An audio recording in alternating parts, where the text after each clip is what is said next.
Hey everyone. So I don't know about you, but I was blown away by that Dorcas Gazelle documentary. Oh, yeah. Seeing those gazelles just thriving in the desert, it's incredible. Totally. I mean, talk about a tough neighborhood. Yeah. So today, we're taking a deep dive into their world. Yeah, let's go beyond just, the basic facts. Exactly. Uncover what makes them such amazing survivors. Like, how do they do it? Right. Right. So first things first, what exactly are we looking at when we see a Dorcas Gazelle? Okay, well, imagine like a large dog, Okay. but way more graceful, super slender. I get it. Elegant. Exactly. And they have this sandy beige coat. Which I'm guessing is perfect camouflage in the desert. Spot on. Blends right in. And of course, those iconic horns. Oh yeah, those horns are so cool. And, the males, their horns tend to be a bit bigger, more prominent. Adding to that whole regal look. For sure. But let's talk about that desert environment. It's brutal. How do they handle that intense heat and lack of water? That's where these gazelles get really fascinating. They've adapted to survive on very little water. Like, how little are we talking? Well, believe it or not, they get most of their moisture from the plants they eat. Seriously, plants. Yeah, no kidding. I mean, is that enough? It is for them. Their digestive system is incredibly efficient. It pulls moisture from those plants. Wow. Talk about resourceful. I know, right? They're even able to get water from drought-resistant plants. Like what? Things like acacias and succulents. That's amazing. So tell me more about their diet. What else are they munching on out there? Well, they're not picky eaters, I'll tell you that. As long as it keeps them going. Exactly. But their diet really depends on the season. Makes sense. So what's on the menu? Grasses, leaves, shrubs, sometimes even flowers. Wow. So it's a pretty varied diet then. It is. But I'm guessing they probably try to avoid the hottest parts of the day, right? Oh, absolutely. They're crepuscular, which means they're most active at dawn and dusk. Smart. When it's cooler. Exactly. Helps them conserve energy and water. So they're chilling while we're sweating it out in the midday sun. Pretty much. Clever. But what about predators? They must be on high alert all the time out in the open like that. You bet. And their speed is their biggest weapon. I bet they're fast. They can hit speeds up to 50 miles per hour. Whoa.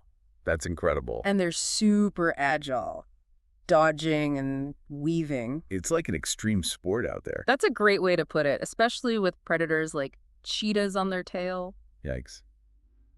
But they must have amazing senses too, right? Oh, for sure. They have incredibly sharp vision and hearing. Like a built-in radar system. Exactly. Gives them that early warning to make a quick escape. Wow.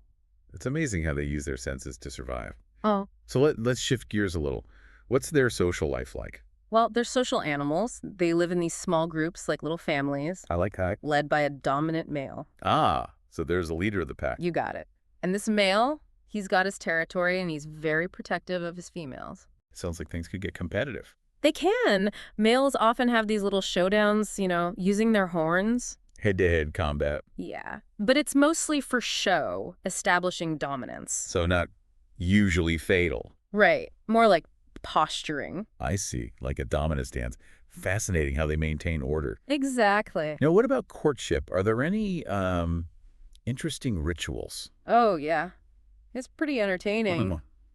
Think head tossing, chasing, the whole works. Like a gazelle version of a romantic comedy. Haha, that's a great way to put it. So what happens after a successful courtship? Well, after about 6 months, a single fawn is born. Just one. Just one.